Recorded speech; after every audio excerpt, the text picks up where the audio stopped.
every one of the minor league teams. So Triple A baseball, everybody's on it. The AHL hockey team had beat Florida.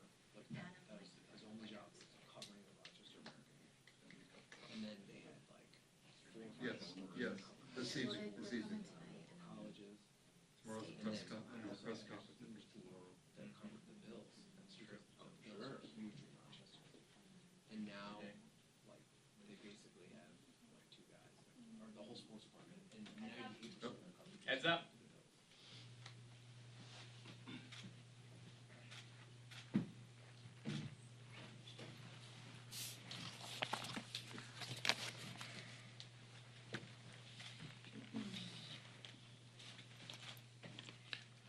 Good morning. It's a pleasure to be joined, as always, by Democratic Caucus Vice Chair Ted Lieu and 2 amazing members of the Democratic Caucus, Johanna Hayes and Nikki Budzinski. Chaos and dysfunction continue to be the order of the day in the House Republican majority. Today is day 21 without a speaker, and the other side is back to square one. After the failure of MAGA extremist Jim Jordan, multiple candidates have emerged now to see if they can be the ones to get 217, if any of them at all can get that done. The American people and our allies abroad can't afford any more delays. Every day of this MAGA madness is another day of not sending aid to Israel and Ukraine, not taking meaningful steps to fund our government, and not making sure that we're looking out for working families across this country. It's another day of being away from our districts and talking to folks in our communities who elected us to work on their business, the people's business, not to be here and to babysit House Republicans as their party infighting further cripples the integrity of this institution. House Republicans can continue down the path of destruction, or they can work with House Democrats in a bipartisan path forward to get back to doing the people's business. The clock is ticking, and the chaos and the dysfunction, and let's get back to work. Now I'd like to turn it over to Vice Chair Ted Lieu. Thank you, Chairman Aguilar, and so honored to be joined today by 2 fabulous members, Johanna Hayes and Nikki Budzinski. This entire year has been a stark contrast between how Democrats govern and how Republicans govern. Democrats put people over politics, and when we were in control, we passed the bipartisan infrastructure law to rebuild your roads and bridges and highways, put internet broadband everywhere, and to take lead out of water. And we created a lot of good jobs with that law. We then passed the Chips and Science Act, bipartisan. That also created a lot of good jobs. And we passed the Inflation Reduction Act to lower the costs of everyday items, such as prescription drugs. We lowered insulin to $35 a month. We now have our government negotiating with the big drug companies to lower the cost of 10 additional drugs. And Democrats, when we're in control, were focused on putting the American people first. Republicans this year brought us to the brink of a default on our nation's debts that would have been catastrophic for our economy. They then brought us on the brink of a government shutdown, and then they took out their own speaker. And we were 21 days without a speaker. It is time to reopen the House, and we ask Republicans to join Democrats on a bipartisan path forward. And now it is my great honor to introduce the terrific Johanna Hayes. Thank you, Ted. As you've heard, and you all know because you've been here, we've been without a speaker going into 3 weeks. I represent a district that values bipartisanship and compromise. A bipartisan agreement must be our path forward. I'm willing to come to the table and do the hard work of compromising, and I invite my colleagues across the aisle to do the same. The people in my district want me to protect the Farm Bill. They want me to protect our national security and to keep the government funded. We need a speaker that can simultaneously support the farmers and the hungry children in my district. We need a speaker who can respond to the global security crisis and support our allies. We need a speaker who will understand that working with Democrats is necessary for governance. I'm ready to do that work, and I know that it requires for me to work with Republicans. I hope that they can appreciate the same. The House of Representatives cannot remain paralyzed. We cannot remain in the state of chaos and closure. We have to come together and work on behalf of the American people. House Democrats stand united behind Hakeem Jeffries and support his efforts to pursue a bipartisan path forward. I would encourage my colleagues on the other side of the aisle to do the same.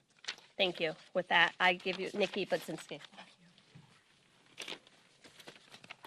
Thank you. Hello, everyone. My name is Nikki Budzinski, and I represent Central and Southern Illinois.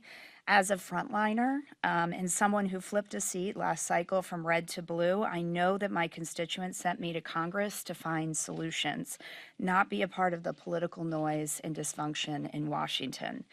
Where I come from, compromise is not a dirty word, and the people I represent deserve results. As we face terrorism in Israel, humanitarian needs in Gaza, a war in Ukraine, a crisis on the southern border, and another government shutdown possibility, we cannot afford a House majority that is not up to this job.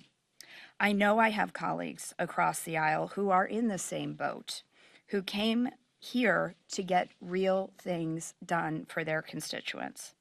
But in just my 10 months in Congress, there has been nonstop chaos. I've now voted 18 times for a Speaker of the House, all while some of our nation's most significant challenges remain unaddressed by the House majority. And now we've gone 20 days unable to do the job we were sent here to do. Our friends across the aisle spent years and millions of dollars trying to win back the gavel, and now they have it. They are failing the American people every single day that they refuse to put the American people over petty infighting. And that's why I'm standing here with my colleagues, united behind a bipartisan path forward. And I hope that my colleagues in the majority will come to the table and work with us. There is too much at stake not to have someone in the Speaker's chair. And I urge my Republican colleagues, many of whom I know are serious legislators, to finally come to the table to figure out a workable solution. Thank you. Thank you, Nikki. Questions? Ryan? Mr. Aguilar, some in your conference, Dean Phillips in particular, have said that he's willing to vote, or to not be present for the vote in order to lower the threshold if Tom Emmer is the nominee, which is heading in that direction. Do you support that? Is that a conversation that's happening within the Democratic caucus when you talk about a bipartisan path out of the Speaker's standoff? That has been a conversation that we've had. By the way, 2 points.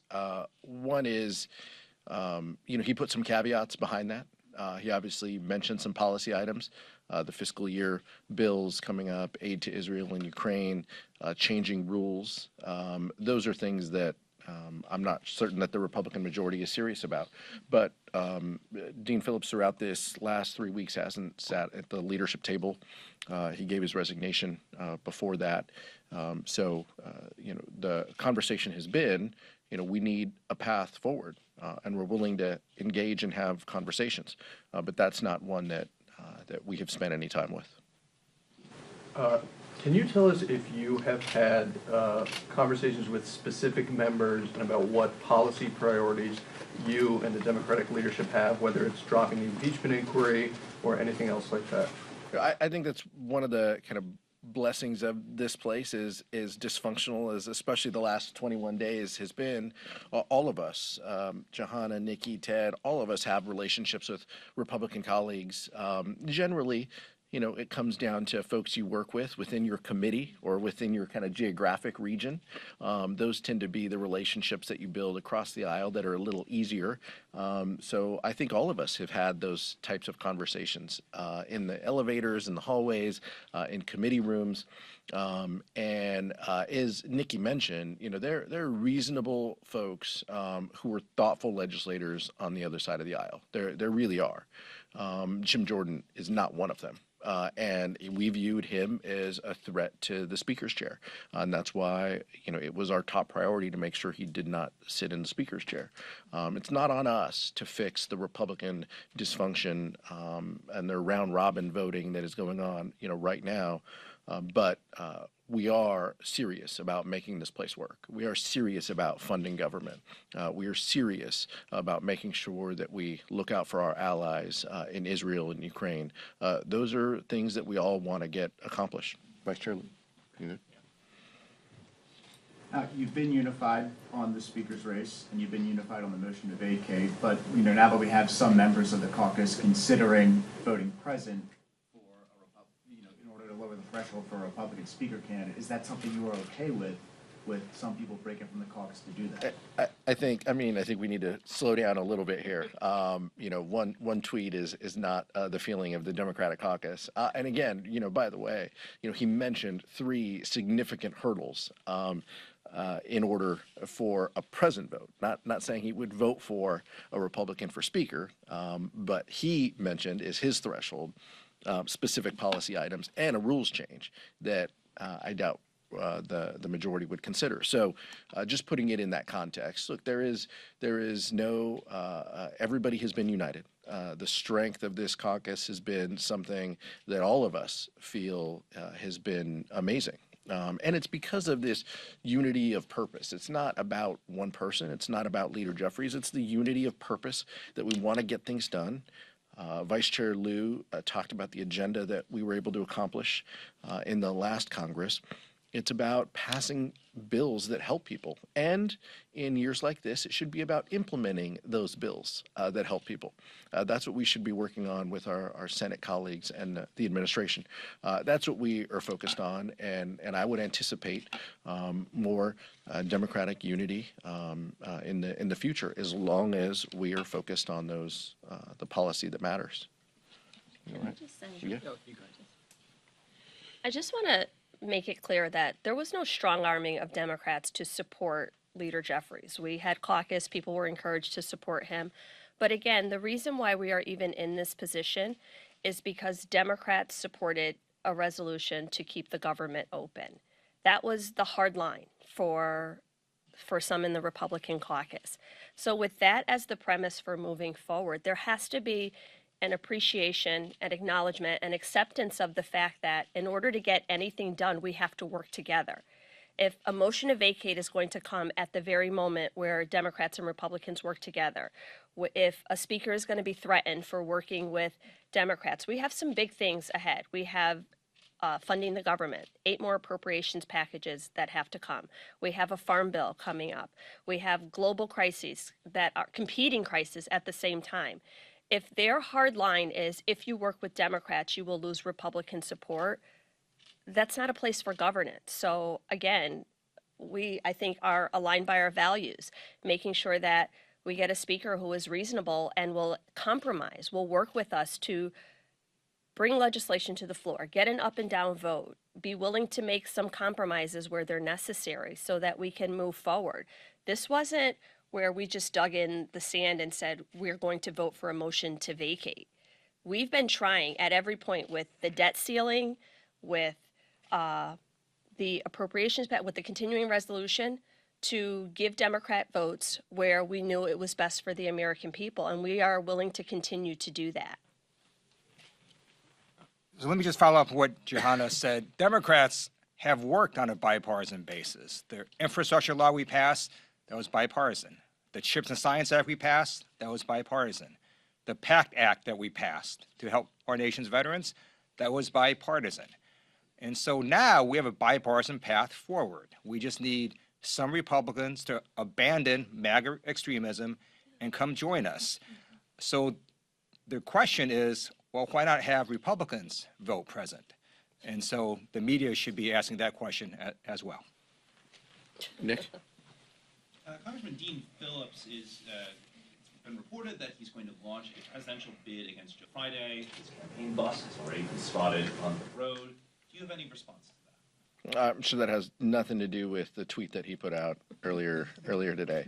Look, one of the great things about serving in this institution is we see colleagues who want to run for other things.